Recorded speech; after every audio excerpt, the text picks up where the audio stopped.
I've been hiking alone since I was 16. Back then, it was a rebellion. Now, it's a ritual. I don't go for the view. I go for the quiet. No service, no traffic, no small talk. Just trees, sky, and trail. Last fall, I picked a loop trail in northern Michigan I'd never tried before. 5 miles. Nothing technical. There were trail markers every half mile. Seemed simple. I started just after noon. It was cool and overcast. Perfect hiking weather. For the first hour, everything felt normal. Pine needles underfoot, a few birds, the smell of wet earth. I passed 2 other hikers going the opposite direction. We nodded, didn't speak. About an hour in, I saw the first trail marker. 1.5 miles. That's when something felt off. I should have hit the 2-mile marker already.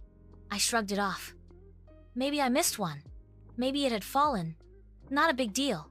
I kept walking. But 10 minutes later, I passed the exact same marker. 1.5 miles. Same tree. Same angle.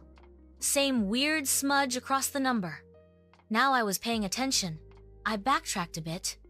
No split in the trail. No loops. It was a straight path.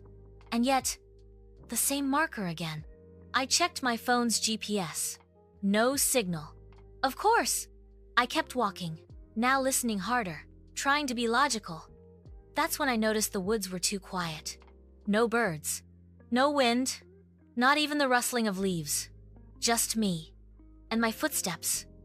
Then I heard more footsteps. They didn't match mine. When I stopped, they stopped.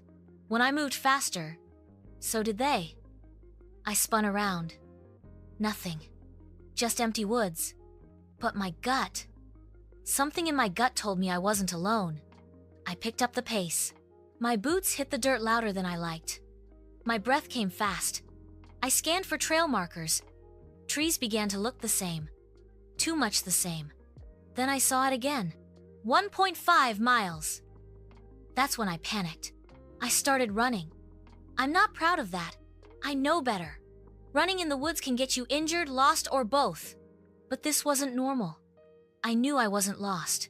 I'd followed the same path over and over.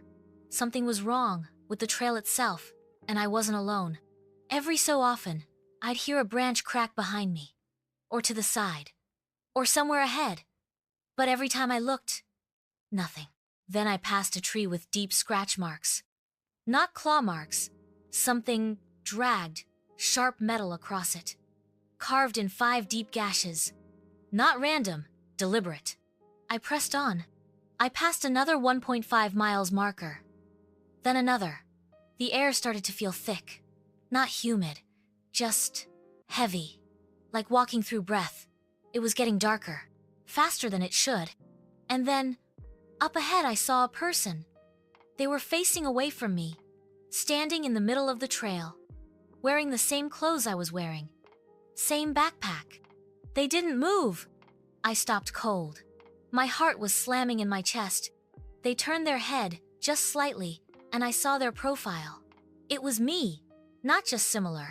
Me, same face, same gear, but no expression. Then they blinked and vanished. I turned and ran in the opposite direction, crashing through branches, scraping against bark. No direction, just away. And then I saw it again. 1.5 miles. That's when I sat down. I wanted to scream.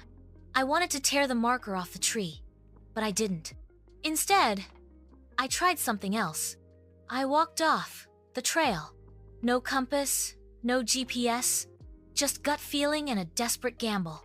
I walked for hours, pushing through brush, getting torn up by brambles, spiderwebs in my face, no sense of direction. But the woods changed. The silence lifted. A bird chirped. A real bird. The air thinned. I could breathe again. And then, civilization. A trailhead. A parking lot. My car. I got in and locked the doors. Then I checked my phone. No new messages. But the time said 12 a.m. That didn't make sense. I left around noon. I hiked for maybe 2-3 hours tops, but the phone said it had been 16 hours. I drove home. Didn't stop. Didn't eat. When I got back, I checked the DNR website for that trail. There's no loop trail listed at that location. Not anymore. It was decommissioned in 1996. After 3 hikers went missing, only one was ever found. He'd carved words into a tree with a knife before he died of exposure. It said, "Don't trust the trail. It keeps you walking, and then it learns your face.